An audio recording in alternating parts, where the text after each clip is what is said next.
Zara had always dreamed of independence, and her first apartment was supposed to be the start of a new chapter.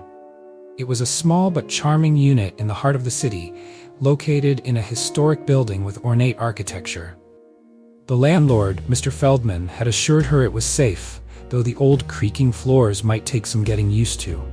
For the first few days, everything seemed perfect. Zara enjoyed her morning coffee by the bay window and decorated the space with cozy touches. But at night, when the noise of the city dulled, something strange began to happen. It started with faint tapping, a sound too rhythmic to be random. Zara dismissed it as a pipe issue or the sound of an upstairs neighbor. But over the next week, the tapping grew louder and more insistent, always seeming to come from directly beneath her feet. One evening, as Zara sat reading in her living room, the tapping changed. It became scratching, long and deliberate, as though something was trying to claw its way through the wooden floorboards. She froze, her book slipping from her hands. She called Mr. Feldman the next morning, explaining the noises. "Old buildings make all kinds of sounds," he said dismissively. "Don't worry about it, I'll send someone to check next week." Zara decided she couldn't wait. With a sense of dread, she pulled back the rug in her bedroom, where the noise was loudest. She noticed scratches along the edges of the floorboards, fresh ones. Something had been clawing from beneath. She grabbed a screwdriver and pried up one of the boards, her hands trembling. Beneath was a dark void, a crawl space she hadn't known existed. The air that escaped was cold and stale, carrying with it the faint scent of decay. Shining her phone's flashlight into the darkness, she caught a glimpse of something moving. It was quick, darting out of view before she could process what she'd seen. The scratching resumed, louder than before. She thought she heard faint whispers, though she couldn't understand the words. Later that night, Zara tried to sleep but was haunted by the memory of what she'd seen.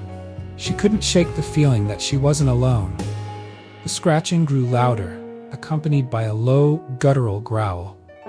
The next day, she sought advice from her elderly neighbor, Mrs. Wilkins, who had lived in the building for over 40 years. "Does this building have pests?" Zara asked hesitantly. Mrs. Wilkins's face darkened. "You've heard it, haven't you?" she said quietly. "The tapping?" Zara nodded, her mouth dry.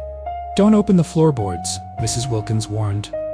"Years ago a man tried. He thought it was rats. The next day, he vanished. All they found was his hat and a trail of blood." Ignoring the warning, Zara couldn't resist the pull of curiosity. That evening, she opened the floorboards again, determined to find out what was lurking below. This time, she saw it clearly. A pale, elongated hand with clawed fingers reached out from the darkness, gripping the edge of the floor. It was followed by another hand, then a head. Its face was skeletal, with hollow eyes that burned faintly red. Zara screamed and stumbled back as the creature crawled into her room, its movements jerky and unnatural. She grabbed a chair, hurling it at the thing, but it passed straight through its translucent body. The creature emitted a guttural sound, part growl, part laugh, and lunged at her. Zara fled the apartment, leaving everything behind. Weeks later, Mr. Feldman listed the unit for rent. "It's a cozy place," he told the new tenant, Alex, with a smile. "Just don't mind the old floors, they creak a little." Late that night, as Alex lay in bed, he heard it. Soft, deliberate tapping beneath the floorboards.